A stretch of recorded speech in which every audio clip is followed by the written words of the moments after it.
NEET paper leak मामले और धर्मेंद्र प्रधान के इस्तीफे की मांग को लेकर आज पटना में पुलिस प्रशासन हाई अलर्ट पर है। इसको लेकर पुलिस प्रशासन की तरफ से फ्लैग मार्च निकाला गया, जिसमें 50 से अधिक गाड़ियां जो है वो शामिल थी। बता दें आपको कि पिछले 20-22 दिनों से लगातार जो है वो छात्रों के द्वारा दिल्ली के जंतर मंतर पर प्रदर्शन किया जा रहा था, जिसके बाद से उन सभी चीजों का प्रभाव अब पटना के तमाम जिलों में भी देखने को मिला।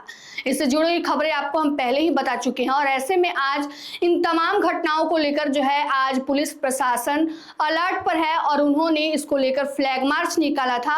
इसी दौरान जो बता दें आपको डीएसपी, एसपी सब जो उसमें है शामिल हुए थे और इसी दौरान एसएसपी कार्तिक के शर्मा ने तमाम चीजों को लेकर, सुरक्षा बलों को लेकर क्या कुछ कहा है, पहले आप उनके बयानों को सुन लीजिए। सड़कों पर क्या कुछ देखते हो? देखिए, हम लोग यही चाह रहे हैं कि सब कुछ शांतिपूर्ण ढंग से और सामान्य जो स्तर से चल रहा है शहर में, वो सारे कार्य सुचारू रूप से चलें। इसी के लिए जगह जगह पे हम लोग डिप्लॉयमेंट भी किए हैं और फोर्स भी रहे साथ में। और जो भी असामाजिक तत्व हैं उनको भी एक मैसेज है कि अगर वो करेंगे तो उन पर विधि सम्मत कार्रवाई की जाएगी। इसी के तहत हम लोग अलग अलग जगहों का निरीक्षण कर रहे हैं। पटना पुलिस सोशल मीडिया पर भी नजर रख रही है क्या? निश्चित रूप से जो लोग भी इसमें हटाने का काम कर रहे हैं या जो इस तरह का घटनाएं हुई थी उसमें जो लोग अभी सहयोग रहा है उन सब पे कार्रवाई की जा रही है। सोशल मीडिया पे भी नजर है, जो लोग भी कंटेंट शेयर कर रहे हैं इस तरह का जो आपत्तिजनक होगा उस पर कार्रवाई की जाएगी। कितने लोगों को चिन्हित किया गया है? कितने एफआईआर हुए हैं पटना? आप लोग कल देखे होंगे, कल हम लोग जो हिंसा यहाँ पे किए थे उनका फोटो रिलीज किए थे। करीब 140 के आसपास लोग हैं और उसके अलावा अन्य लोगों का भी फोटो जारी किया गया है।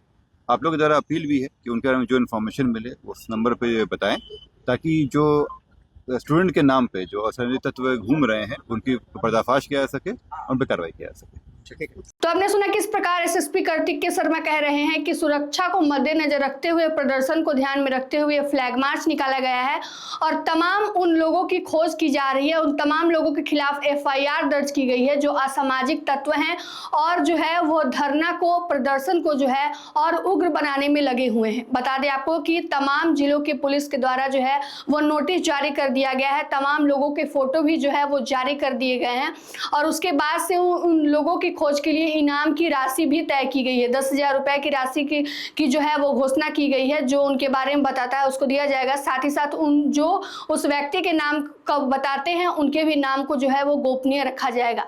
और ऐसे में बता दें आपको कि लगातार प्रदर्शन का असर अब देखने को मिल रहा है। दिल्ली के जंतर मंतर से शुरू हुआ प्रदर्शन अब बिहार के तमाम जिलों में भी पहुंच चुका है। लगातार छात्र जो है वो सड़क पर उतर रहे हैं, प्रदर्शन कर रहे हैं और केंद्रीय शिक्षा मंत्री धर्मेंद्र प्रधान के इस्तीफे की मांग कर रहे हैं।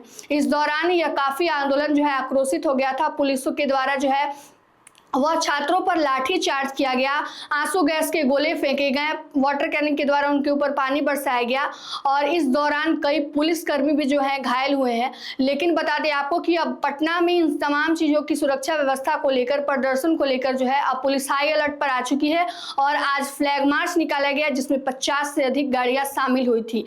और ऐसे में बता दें आपको कि अब उन तमाम लोगों को लेकर जो है इस असामाजिक तत्व जो इस पूरे प्रदर्शन में मिल गए हैं और इस पूरे प्रदर्शन को जो है उग्र बनाने की कोशिश कर रहे हैं।